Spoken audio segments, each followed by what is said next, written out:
The first thing Sergeant Mara Voss noticed about the Exile was the silence. Not the silence of an empty world, she had walked plenty of those, barren survey planets where the wind didn't even bother to carry dust. This was a silence that breathed.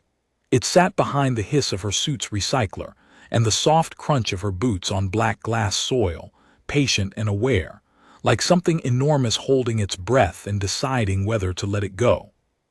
She adjusted the strap of her field pack and kept walking.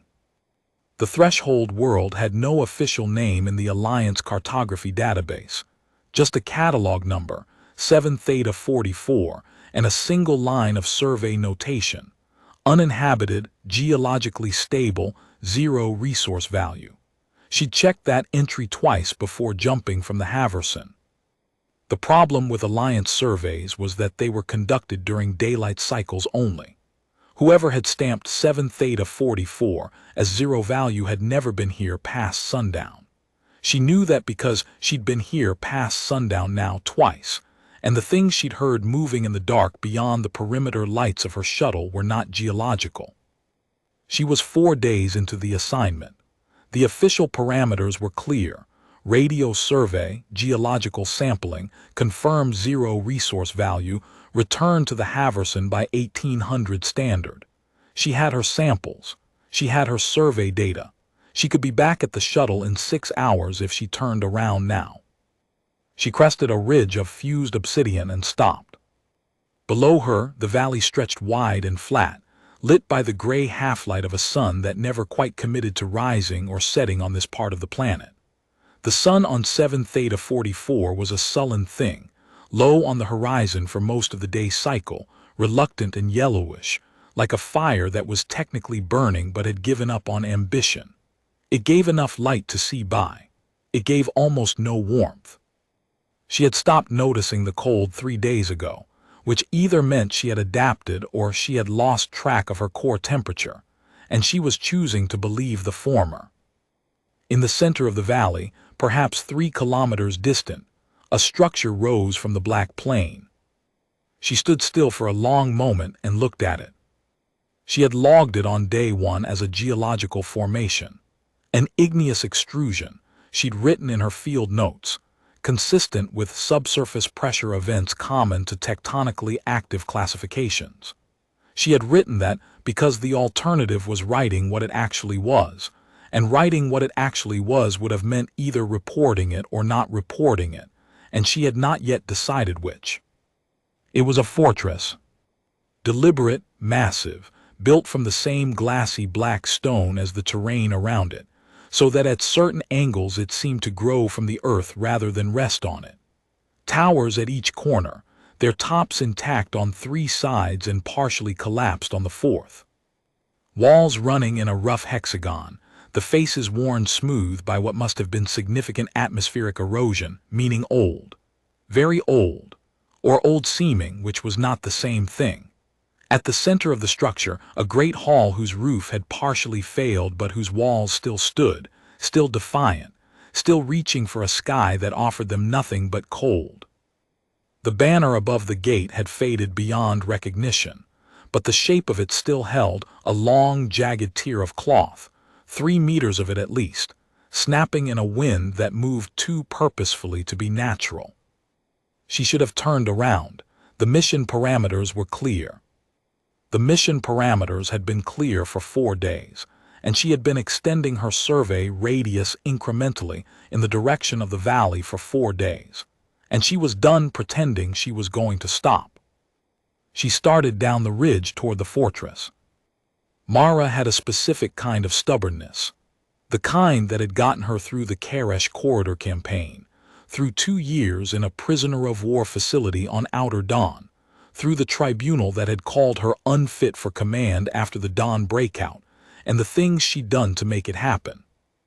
She had been exiled here in her own way, stripped of her sergeant's rank, reassigned to survey work, handed a 1-person shuttle and a catalog number, and told to make herself useful somewhere nobody would have to look at her.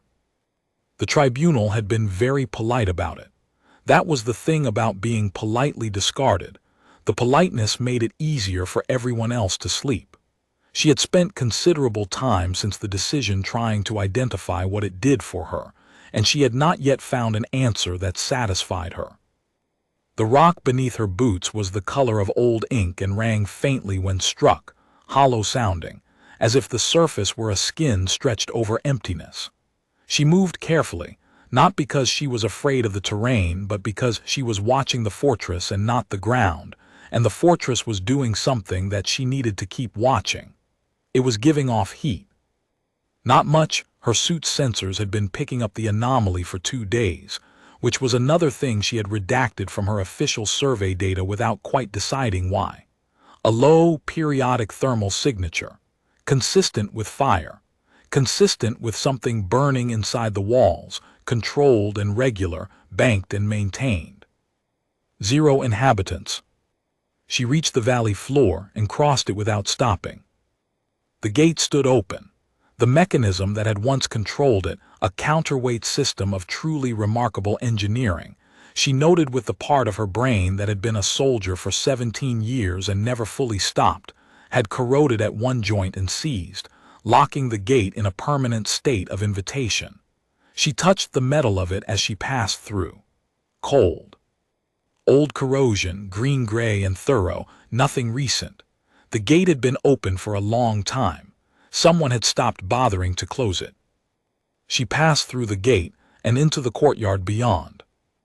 The space inside the outer walls was larger than it had appeared from the ridge. Structures lined the interior walls. Barracks, she guessed, though the shapes were wrong for human quarters. Too tall, the doorways arched in a way that suggested builders who were either significantly taller than her or who found right angles philosophically offensive, or both.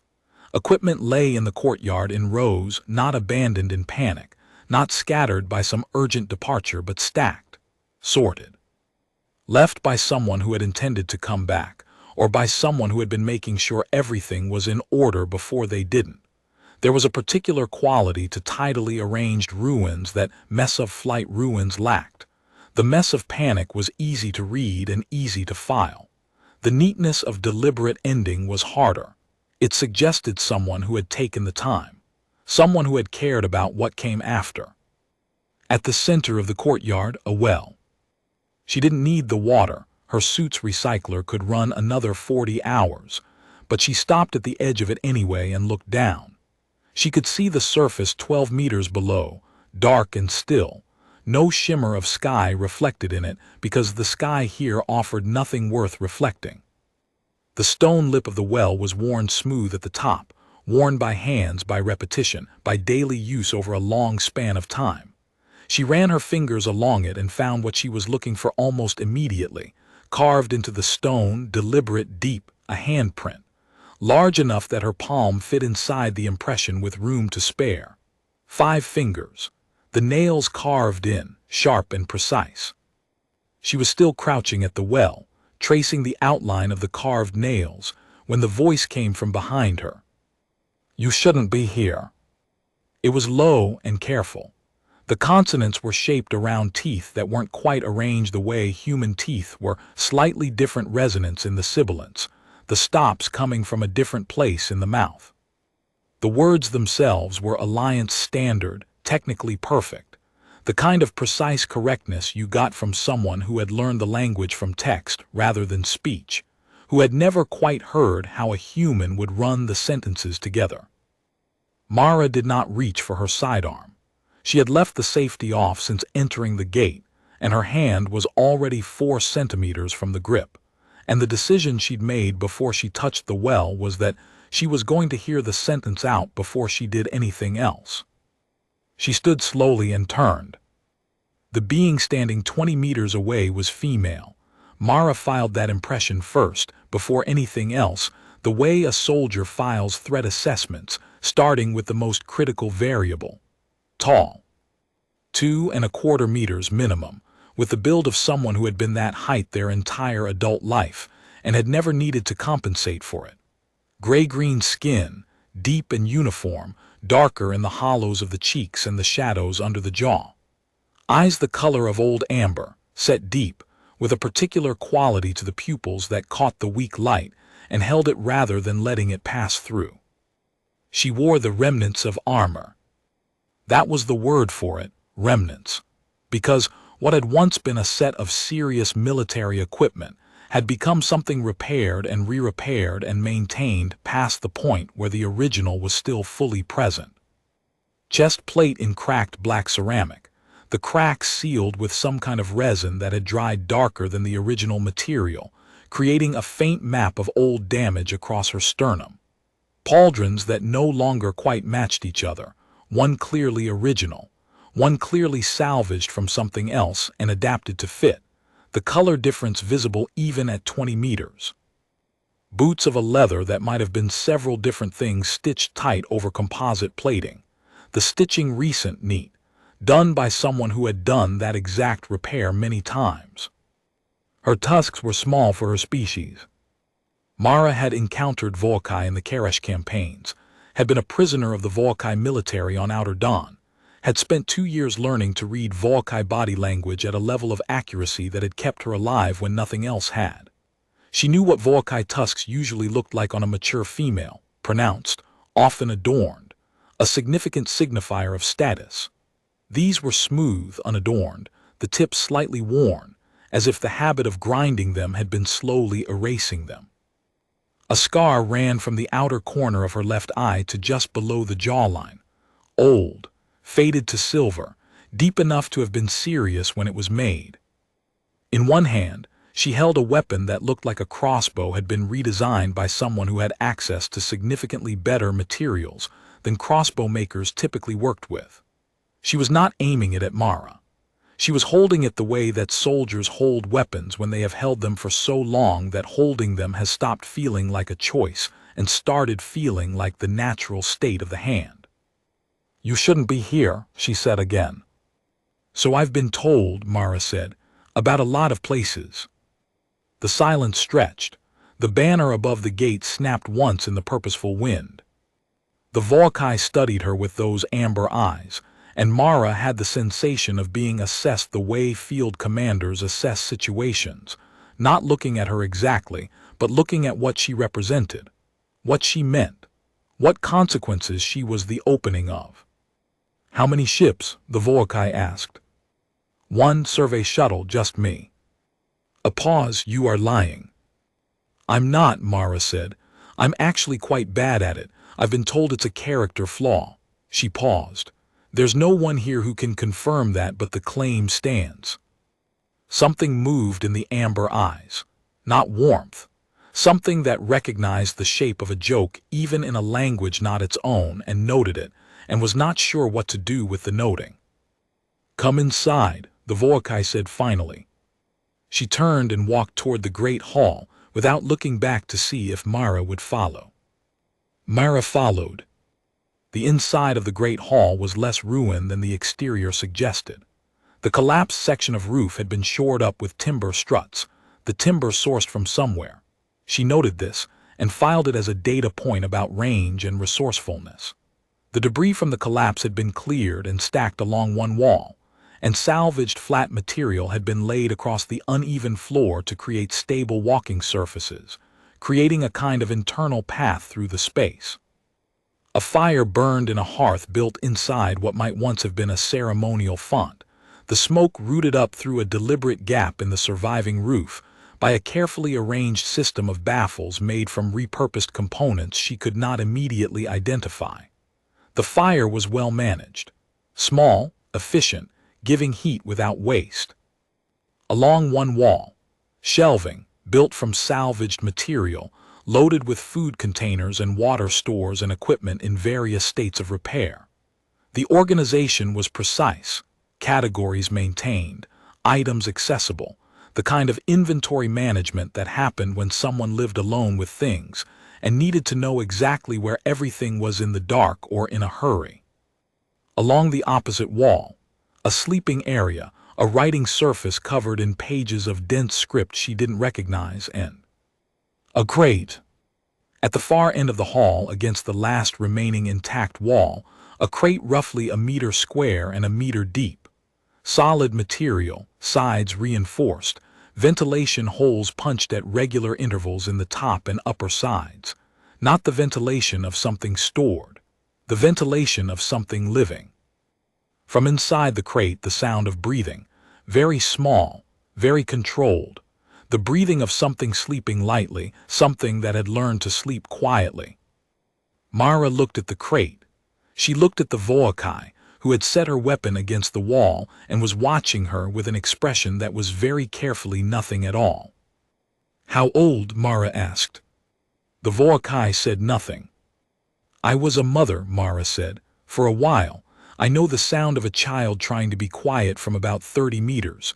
It's a particular sound. How old?" The amber eyes held hers for a long moment. A measurement was being taken. She could feel it. The kind of assessment that decided whether a piece of information could safely be given. 14 months, the Voakai said. Mara nodded slowly. She did not move toward the crate. She kept her weight easy, her hands visible, everything about her posture transmitting the same message. I am not a threat, and I know how to demonstrate that. How long have you been here?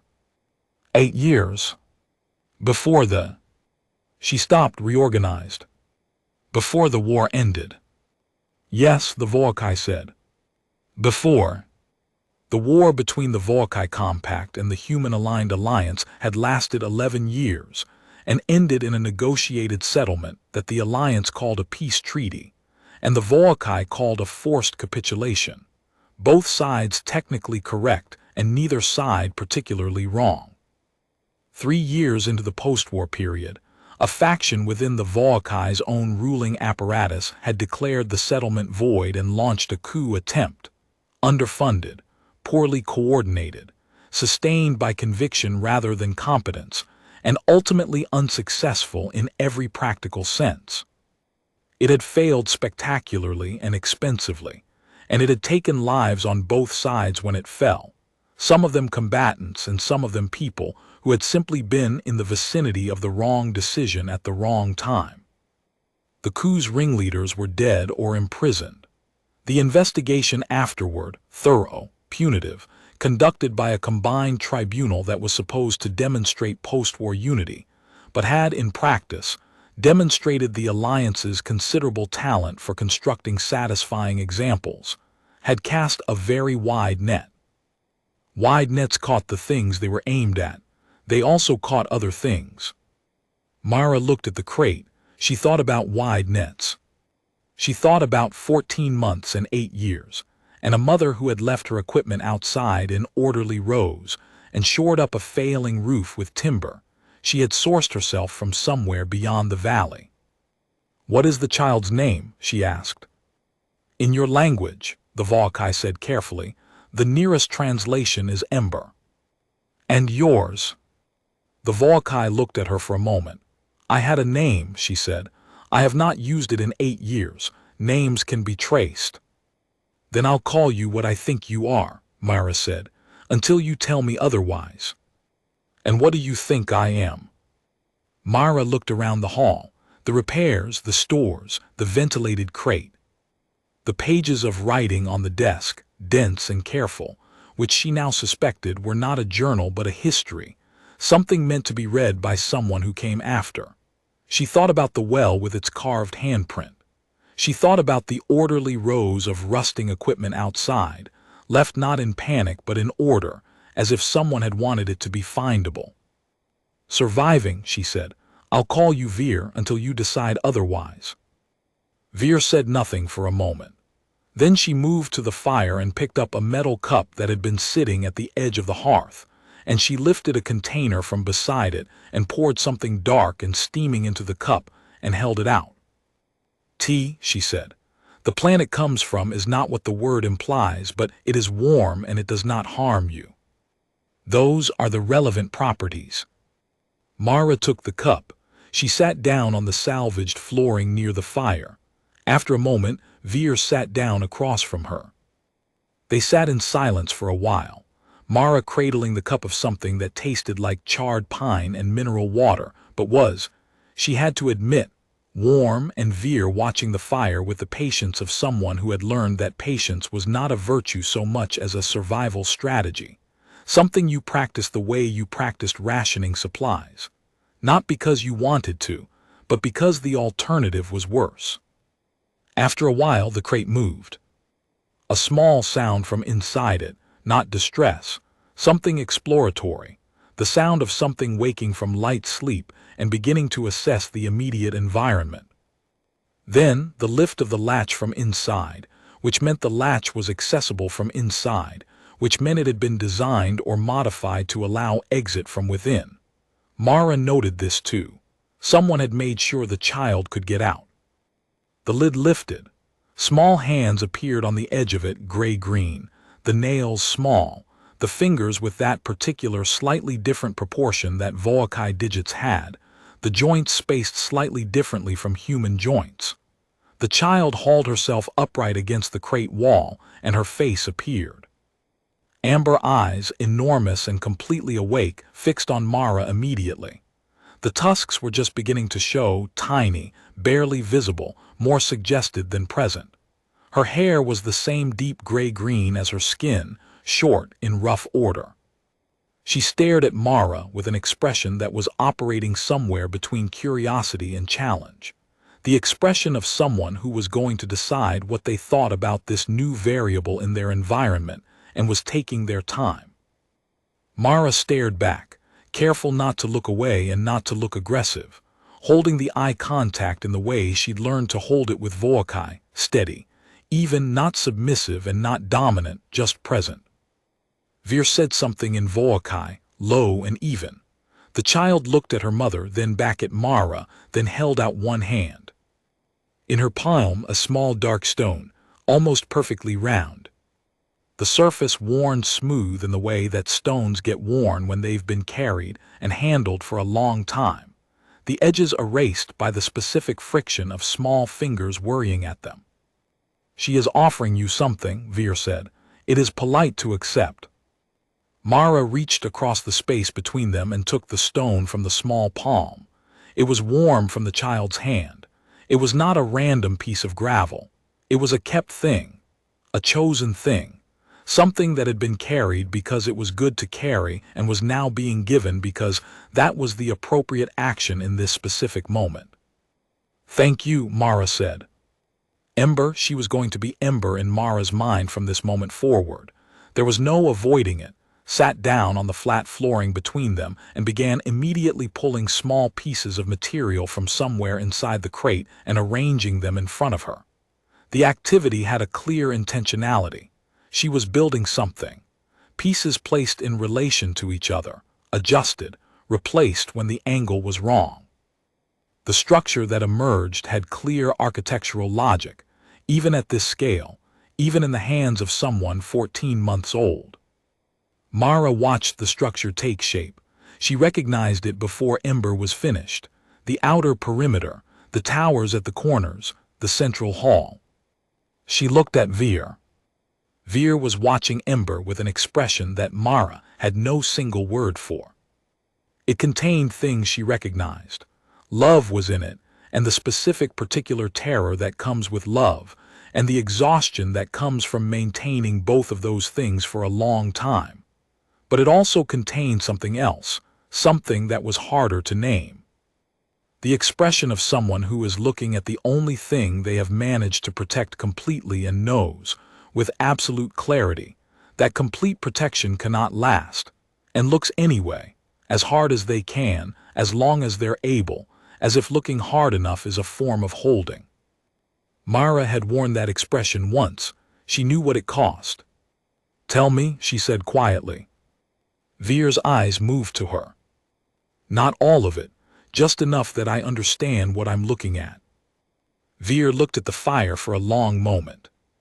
The fire crackled and shifted. Outside, the purposeful wind moved the banner. "I commanded a garrison," Veer said finally. "Border stations post-settlement, monitoring and coordination, not combat. The war was over. During the coup attempt, a faction element came through my station. I did not know at the time what they were or what they were doing. I knew only that their movement conflicted with settlement protocols I was required to enforce. I refused them transit. I filed the incident report through proper channels." A pause. "The tribunal determined that my refusal to allow transit was evidence of prior knowledge of the conspiracy. Was it? No, the word was flat and certain, the flatness of someone who has thought about this question a very great many times and arrived at the same answer every time. If I had known, I would have acted differently. I would have taken them into custody rather than simply refusing them and filing the report. That is what prior knowledge would have looked like. The tribunal chose not to read it that way. Because reading it the other way was useful, Mara said. Yes, Veer said. I understand this now. I did not understand it then. I believed the process would be logical. She stopped. A long pause. I was wrong about what the process was for. Mara understood this completely. She had believed the same thing about a different process, in a different room being asked different questions, and she had been equally wrong. If the tribunal had found you, she said carefully, what would have happened? I would have been sentenced, Veer said. Made an example of. I was told this before I left by someone within the tribunal structure who had the integrity to tell me the truth of what was coming. They gave me 72 hours. She looked at the fire. I had resources, contacts from the garrison years. I knew which survey registries were maintained less rigorously. I knew what zero resource value actually meant in practice. A pause. An Ember did not exist then. She was born here. 14 months ago. There was someone, Mara said, not a question. There was someone, Veer said, before. He did not know I was pregnant when I left. He could not come with me. His situation was different, safer, or so it seemed then. I did not tell him because telling him would have changed his calculations in ways I could not control. She was quiet for a moment. I do not know if that was the right decision. I think about it. She has never met anyone but you, Mara said. No, Veer looked at Ember, who had added another layer to her fortress model and was assessing it critically, head tilted to one side. She does not know that there are places where more than one person exists. She knows the fortress. She knows me. She knows the things I have taught her, which is as much as I know, and I am aware of how small that is. Mara set her cup down on the floor. I need to tell you something, she said, about why I'm here. Veer's hand moved fractionally toward the weapon she'd set against the wall, not reaching, remembering where it was. Not like that, Mara said. A pause. I was sent here because the Alliance needed somewhere to put me where I would not cause further difficulties. 17 years ago, I was a good soldier. 11 years ago, I was a good soldier. 7 years ago, I made a decision at the end of a campaign that saved 26 lives and ended 3 others. The 3 were not civilians and they were not innocent. They were also not the category of ending that the Alliance could afford to officially endorse. She kept her voice even. I was given a reassignment and a polite letter and a catalog number and a shuttle, and the expectation was that I would spend enough time on empty rocks that whatever I was capable of would gradually become less of a problem. Did it? Veer asked. No, Mara said. It made me better at knowing what I was looking at. Silence. Someone will come, Veer said. Not a question.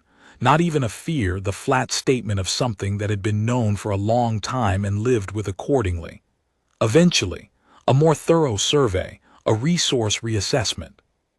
Or someone runs the right set of historical inquiry against current location registry and traces the path a garrison commander with the right knowledge and the right resources would have taken. Or they don't, Mara said. For another year, 2 years, 5, and every year the risk compounds because the Alliance survey program is expanding its thoroughness parameters, and because Ember is growing, and a growing child on a survey world is an anomaly that generates its own detectable signature. Veer's jaw tightened. I ran the numbers on my return trajectory last night, Mara said. I found your thermal signature 2 days ago. I redacted it from my official data package before I came down to investigate. That was not a decision I made logically. I made it before I knew what I was looking at, because I had found something that the survey was not supposed to find, and my first instinct was to protect it before I understood it. She looked at Veer steadily. I'm not telling you that to establish trust. I'm telling you because you need to understand that the evidence of your presence here is the kind that compounds over time, and I have already removed the most recent instance of it, and I have maybe one more removal in me before someone starts auditing my data packages. What are you proposing? Veer said. I'm proposing that you leave, Mara said, tomorrow before the light shifts. I'm proposing that I provide you transit on my survey shuttle to the Haverson, and that the Haverson is running a standard supply circuit that passes through Station VEC 9, which operates under Voakai Territorial Administrative Law post-settlement, and that I have 2 crew members aboard who owe me significant favors and a secondary hold that is not as thoroughly inspected as it should be. She paused. It is not a good plan. I want to be clear about that. It is the plan that currently exists in the world, and it is better than the plan that involves staying here. Veer looked at her for a long time. Not the assessment from before, something different. The look of someone who had been in a position for so long that the categories for evaluating positions had simplified down to this or continue as before, this or continue, this. Why, she said. Mara thought about it. She thought about the decommission board and the polite letter and the 3 deaths that were not the kind the Alliance endorsed. She thought about 26 lives and what they had cost and whether the arithmetic ever balanced. She thought about a boy she had not been able to protect and could not stop attempting to protect in retrospect. The way the mind loops back to its failures, the way a tongue finds the place where a tooth has been removed, over and over, not to fix anything, but because the shape of the absence is still there and still matters. She thought about orderly rows of equipment left outside in the cold, and a history written in a script no one else could read, and a stone worn smooth by small hands, warm in her palm. Because you did everything right, she said. For 8 years in this place with what you had, you made the right calls. You kept her alive. You kept yourself alive. You built something in a ruin and you maintained it, and you prepared for the possibility that it would end, and you prepared for the possibility that it wouldn't, and you left the equipment outside in orderly rows in case someone came after. And the people who put you here don't deserve to be the ones who decide how it ends. Veer's face did not change, but something behind it did. Something very old and very tired and very careful shifted, the way a mechanism that has been locked long enough shifts when the key is finally used, not dramatically, not suddenly, but in the way of something that has been waiting for exactly this and is careful not to break in the using. When do we leave? She said. Before the light shifts tomorrow, Mara said. Pack only what Ember needs and what you cannot replace. The rest stays. Veer looked around the hall, at the repairs, the stores, the sleeping area, the writing surface. A long look, the look of someone taking inventory of everything that would be left behind and finding the right name for each thing before leaving it. She rose and crossed to the writing surface. The pages there, dozens of them, dense Voakai script, filled on both sides, the later pages written more carefully than the earlier ones, as if the hand doing the writing had learned patience over time. She lifted them from the surface and held them out. This is her history, she said, who she came from, who I was, where we were before here, what happened. She paused. If something occurs before we reach the station, if I am not, another pause. She must know where she came from. She must know it was not nothing. Mara took the pages. They were heavier than their physical weight. Nothing about this was nothing, she said. I'll make sure she knows. They ate that evening from Veer's stores, compact, dense food that tasted faintly of something she couldn't identify, and the charred pine tea, an Ember sitting between them on the flat flooring, eating her own version of the meal with the focused seriousness of someone for whom eating was still a sufficiently new enterprise to deserve full attention. At some point, Ember finished eating and looked at Mara again with those enormous amber eyes, and then she picked up a piece of material from the flooring beside her and held it out. "Another gift," Mara said. "She is not giving it," Veer said. "She wants you to hold it while she works." Mara accepted the piece of material and held it at the angle Ember indicated, and Ember used both hands to add it to the model fortress she'd been building all evening, pressing it into place with the concentration of an engineer completing a critical joint. She looked at Mara to confirm the angle. Mara adjusted slightly. Ember made a sound of approval and released the material and sat back and examined the structure. The model was now more accurate than before. All 6 walls, the towers, the gate, the hall, the well at the center, indicated by a round piece of darker material that she had specifically selected, Mara realized, for its color. "She builds it every day," Veer said quietly. "Then she takes it apart and builds it again. She has been doing it since she could hold the pieces." Mara looked at the model. She thought about what it meant to build your only world over and over every day, because you were the right age to build things and the thing you lived in was the thing available to build. "Tomorrow," she said, "you'll be able to build something else." Ember looked at her as if she'd said something philosophically significant. Then she went back to examining her model, apparently satisfied that it was done. That night, Mara lay near the fire and did not sleep. She listened to Veer moving quietly through the hall in the dark, packing with the efficiency of someone who had thought about exactly this scenario and knew what the essential items were, and had been ready for this for longer than the 8 years, ready in the way that people are ready for things they have learned not to hope for. She heard the specific sound of equipment being checked and stowed and secured. She heard Ember's slow, even breathing from the direction of the crate, and she heard the particular quality of Veer's movements near the crate, quiet, precise, careful not to disturb. She thought about the data package on her shuttle, clean and redacted.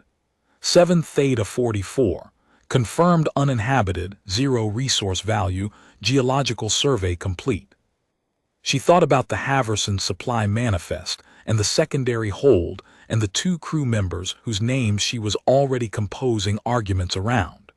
She thought about Voakai territorial law and what she actually knew about it, which was less than she needed to know and more than she'd known this morning, which was the right direction. She thought about the stone in her suit pocket, round and smooth, worn down by small hands. She thought, this is what you find when they send you somewhere to disappear. Dawn on 7 Theta 44 was gradual and grudging. The sun did not rise so much as reassert itself against the dark, degrees of gray brightening, almost reluctantly towards something that might eventually resemble light if given enough time and sufficient benefit of the doubt. Mara was up before the shift, gear packed, suit sealed, the stone transferred from her outer pocket to a secured interior one. She gave Veer the hand signal she'd explained the night before, 1 finger, then 2, and Veer emerged from the sleeping area already in full armor. The armor had been worked on overnight. The cracked sections of the chest plate had been cleaned, and the resin in the cracks had been freshened. The color matched more closely than before. The mismatched pauldrons had been aligned as well as their different origins allowed. The boots were relaced. Everything that could be tightened had been tightened. Everything that could be made to look its best had been made to look its best. Ember was strapped to Veer's chest in a carrier, not the crate, but a harness, worn and repaired and worn again, designed or modified to hold a child at exactly the right angle. The child was awake and entirely alert, looking out at the world from the height of her mother's chest with those enormous amber eyes, cataloging everything. They crossed the courtyard in the gray early light. At the gate, Veer stopped.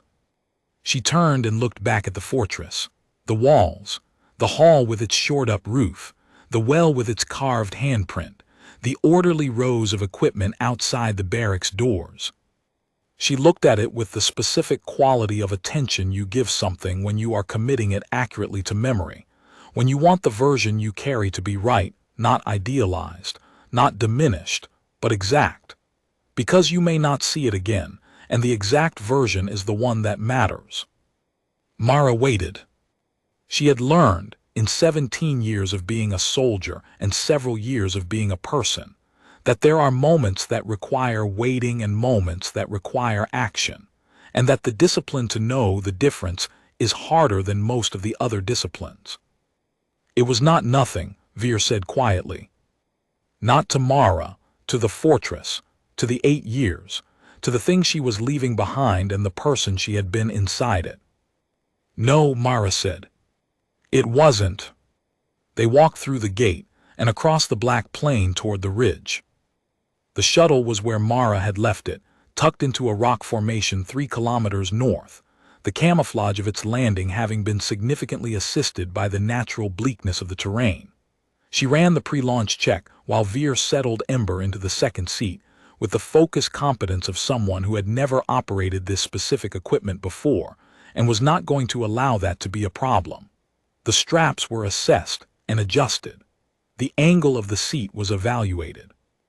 When everything was correct, Veer secured herself into the seat beside her daughter without instruction, because she was the kind of person who observed systems and understood them.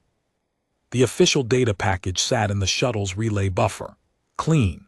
7 Theta 44, confirmed uninhabited, 0 resource value, 0 anomalies, 0 inhabitants. Mara filed it to the Haverson and started the launch sequence. The fortress shrank below them as the shuttle climbed. First a shape, then a mark, then a suggestion against the black plain, then nothing, absorbed by the landscape that had always looked exactly like a landscape that contained nothing worth noticing. Ember made a sound. Not distress. Something between wonder and question, the sound of a person encountering the first information that their world is not fixed in size. She was pressed against the side of the viewport, both small hands flat against it, watching the planet diminish below her. Veer said something in Volkai, low and even, an answer to the question Ember had asked without words. Ember pressed both hands harder against the viewport, as if she could feel the planet through it, as if the contact were important. Then, very deliberately, she lifted one hand from the viewport and placed it flat against the transparent surface and held it there, the gesture of the carving at the well, Mara realized. The same gesture. Palm flat, fingers spread, nails pressed against the surface. Saying I was here. Mara watched the planet fall away and thought about that. The Haverson's running lights appeared ahead in the dark, steady and regular. The ship that was either the beginning of the plan or the middle of it. She wasn't entirely sure yet. She opened a channel. This is Voss. Survey complete. 7 Theta 44 confirmed uninhabited, 0 resource value. 2 passengers accompanying for transit to VEC 9. Manifest amendment forthcoming. Prep the secondary hold. She paused, thought about how to say the next thing, settled on direct. And pull out the good tea. Not whatever's been in the emergency locker, the actual good tea. A long pause on the channel. Then a voice she knew, Specialist Darren, who owed her a favor she had never expected to call. Copy that, Sergeant. Secondary hold prepped. Manifest standing by for your amendment. Another pause. And Voss, crew says, we're glad you called it in. Mara looked at the stone she had taken from her interior pocket and set in the cup holder beside her. Round, smooth, worn by small hands. Still warm. Tell them I said the same, she said.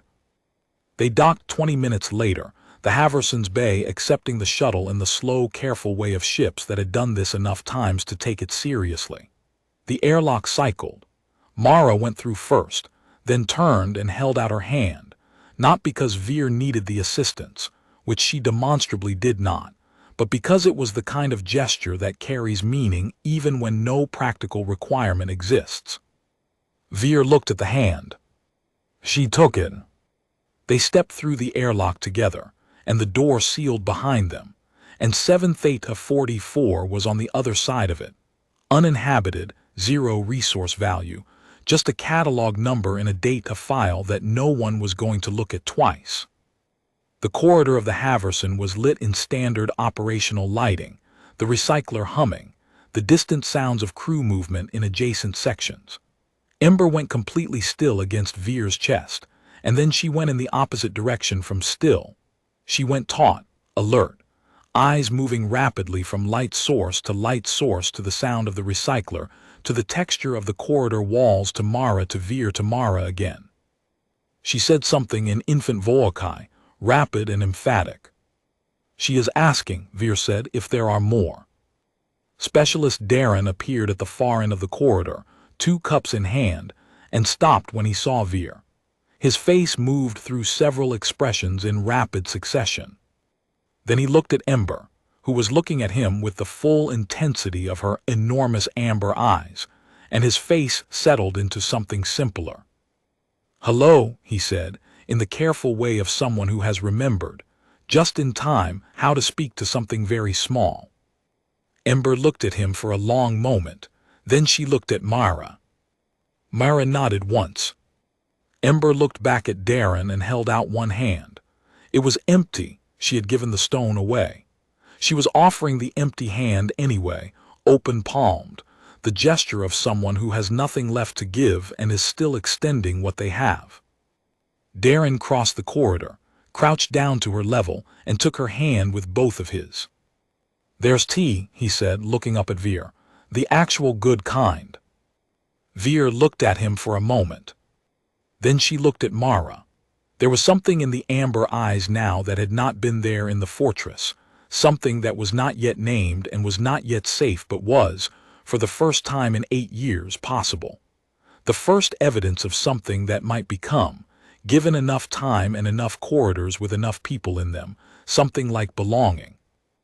"Yes," Veer said, "we accept."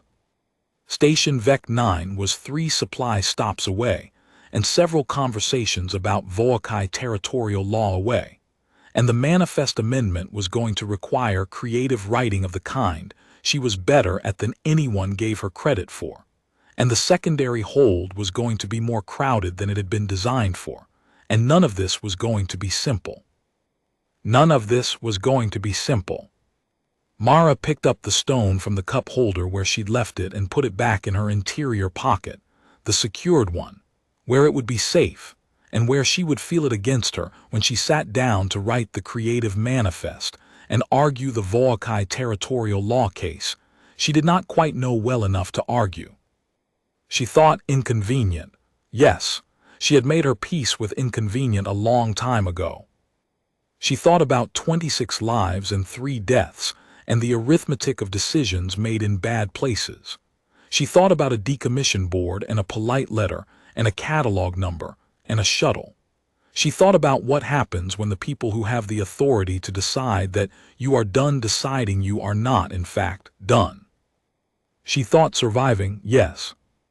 That was the word.